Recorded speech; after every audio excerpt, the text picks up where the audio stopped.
Assalamualaikum warahmatullahi wabarakatuh. Hari ini kita akan berbagi tentang trading modal kecil ya. Jadi mungkin akan kita bahas secara rinci ya. Jadi selama ini mungkin hanya sekedar garis-garis besarnya saja. Jadi di sini di video ini kita akan mulai coba menjelaskan teknik-teknik ataupun tips yang bisa kita gunakan dalam trading modal kecil ya. Oke, di sini saya tunjukkan akun dengan modal, ini akun rupiah ya. Ini Anda lihat di atas IDR ya.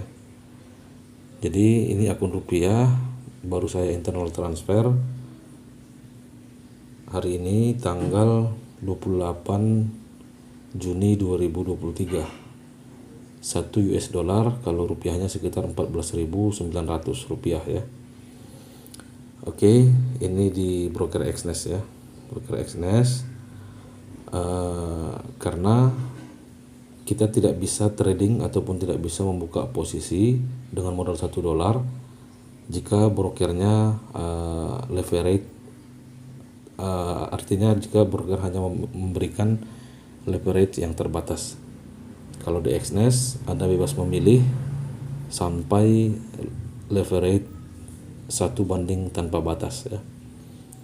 Oke, kalau di broker yang leverage-nya 1 banding 500 maksimal seperti OctaFX, untuk bisa open posisi di pair USD JPY 0,01 kita membutuhkan paling tidak sekitar 2 hingga 2,5 dolar untuk bisa open posisi 0,01 ya.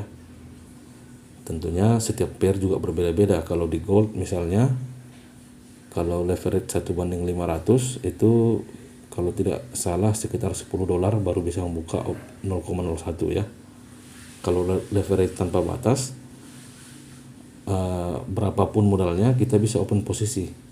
Hanya saja kita harus memang betul-betul memperhitungkan ya, karena leverage ini ibarat pisau bermata dua ya, bisa bermanfaat bagi kita dan bisa menghancurkan kita juga. Itu memang selalu ada plus minusnya.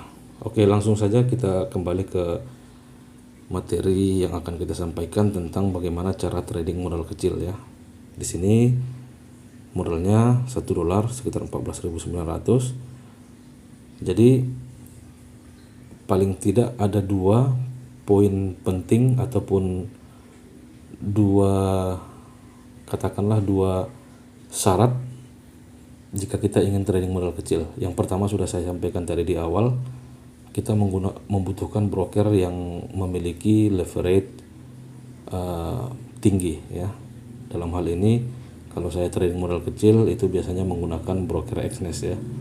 Jika Anda ingin membuka akun broker Exness, tidak mesti harus mata uang rupiah, semua juga bisa ya. Silakan cek linknya di deskripsi kalau ingin mencoba membuka akun di broker ini. Itu yang pertama. Jadi tentunya kita harus punya broker yang bisa memungkinkan kita mengeksekusi order dengan modal kecil ya. Kalau broker lain modal 1 dolar tidak akan mungkin bisa open posisi ya. Kalau leverage-nya hanya 1 banding 500 ya. Itu yang pertama. Terus yang kedua, selain broker tadi, yang kedua, posisi pertama ini sangat menentukan untuk apakah akun ini akan berlanjut. Kenapa saya katakan begitu? Karena di posisi pertama ini sama sekali tidak ada manajemen ya, tidak ada manajemen di sini. Karena percuma juga Anda buat stop loss di sini. Misalnya Anda buat stop loss 50 poin, berarti jika SL Anda sudah tidak bisa lagi membuka posisi. Jadi posisi pertama ini memang full margin 1 dolar. Artinya apabila Anda salah dalam posisi pertama ini, maka selesai ya. Tapi dalam arti selesainya hanya 1 dolar. Jadi Anda untuk trading modal kecil tidak harus dari 1 dolar. Bisa mungkin dari 5, dari 10 dan seterusnya ya. Ini kita ingin menunjukkan bahwa 1 dolar pun bisa, itu maksudnya ya. Jadi karena posisi pertama ini sangat menentukan, di sini kita harus betul-betul meyakini satu setup yang bisa tidak floating kalau dalam hal sekarang ini sekitar 135 poin ya, karena USD JP ini 1 dolarnya 0,01 itu sekitar 135 poin ya. Oke, di sini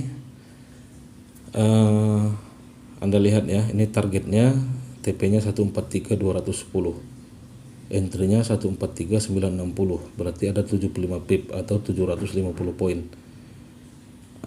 sekitar 5 dolar apabila ini berhasil. Dan apabila berhasil 5 dolar, maka dari situ kita sudah bisa mulai menerapkan manajemen ya.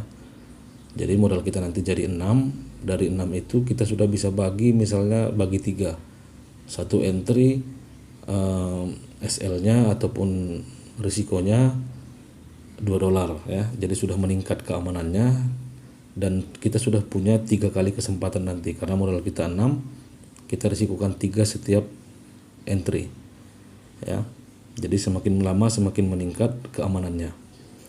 Oke, karena pentingnya posisi pertama ini, maka kita harus mencari setup yang meyakinkan bagi kita ya.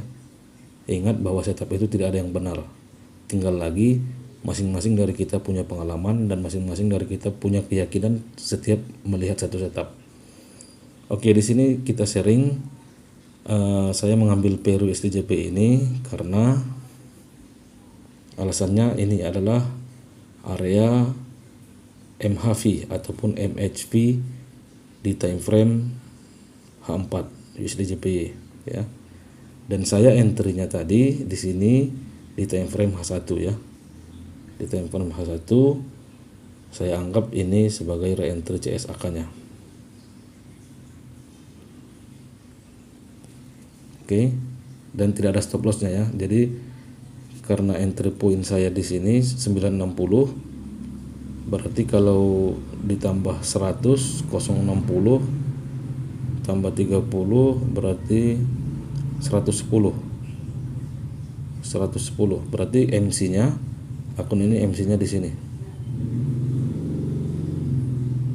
144 110 ya. Apabila harga ini naik ke sini, maka ini sudah selesai akunnya ya. Nah, selesai 1 dolar ya, deposit lagi, internal transfer, ambil 2 dolar misalnya, atau 1 dolar lagi, terserah. Anda pasti akan berhasil ya dengan cara seperti ini, karena apabila ini mencapai target, Anda mendapat 5 ya, kira-kira seperti itu. Oke, jadi itu mungkin 2 syarat yang walaupun kita katakan bukan syarat, tapi 2 kondisi yang mesti harus kita perhatikan apabila kita ingin trading modal kecil. Yang pertama tadi masalah brokernya. Kalau saya pribadi untuk trading modal kecil menggunakan broker Exness. Yang kedua adalah entry pertama itu harus betul-betul kita tunggu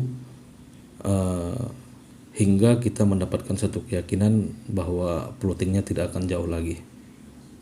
Karena kita punya toleransi floatingnya. Apabila toleransi itu tercapai, maka MC ya. Tapi jangan khawatir, MC-nya hanya 1 dolar atau hanya sekitar Rp14.000 ya.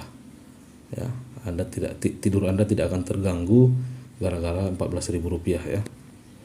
Oke, kita akan lanjutkan pembahasan tentang trading modal kecil ini di video-video berikutnya, karena bagaimanapun juga percuma kita punya modal besar apabila kita tidak mampu mengelola akun yang kecil ya.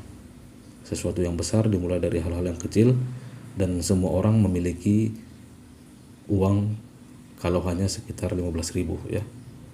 Oke, kita lanjutkan di video berikutnya jika ada kesempatan dan ada hal-hal yang ingin kita sampaikan lagi mengenai trading modal kecil ini. Assalamualaikum warahmatullahi wabarakatuh.